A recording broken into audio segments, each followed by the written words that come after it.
But if you're feeling like, I just don't feel as good as I used to, and I want to, really the number one way to do that, and I feel like this is sort of an essential for women in midlife, is strength training, because that is the thing that will actually increase your metabolic rate. There are a lot of weird supplements and diets and recommendations for how to boost metabolism. None of that is actually valid. The only thing you can truly do to genuinely increase your metabolic rate is strength training.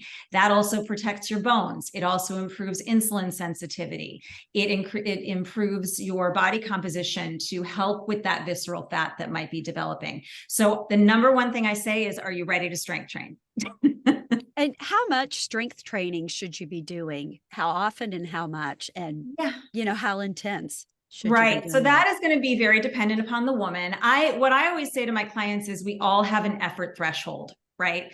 And again, no one should judge you for what your effort threshold is. And it might vary from day to day, but you do need to take ownership and be honest with yourself about what that is, because you don't want to disappoint yourself. Let's make it impossible to fail. So I say, if you can do 5 minutes a day, 5 minutes once a week, whatever, it's 5 minutes you weren't doing before, but hopefully over time, we can gradually build it to the recommendation of 70 minutes a week, which is, you can divide that up however you want.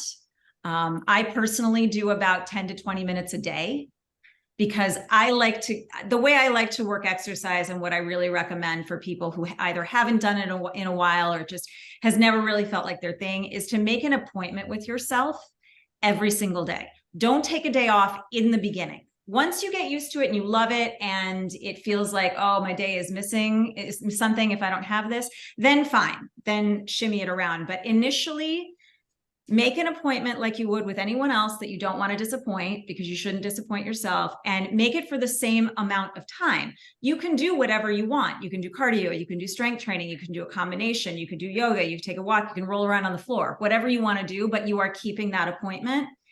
And ultimately, it will become something that is changing things for the better.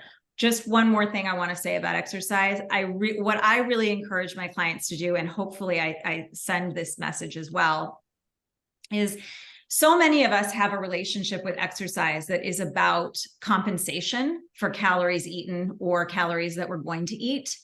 And you may have heard me say it if you've seen some of my reels, but that feels like punishment.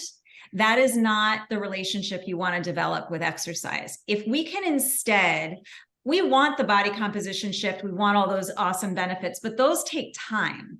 And if we're not seeing results right away, we might give up prematurely. If we can focus on what one workout does, and one workout, even midway through the workout, better mood, better sleep, better glucose regulation, all these awesome things are happening while you're working out and last that entire day. So if we can just focus on one workout instead of, I want this or this, I think we'd stick with it a lot better.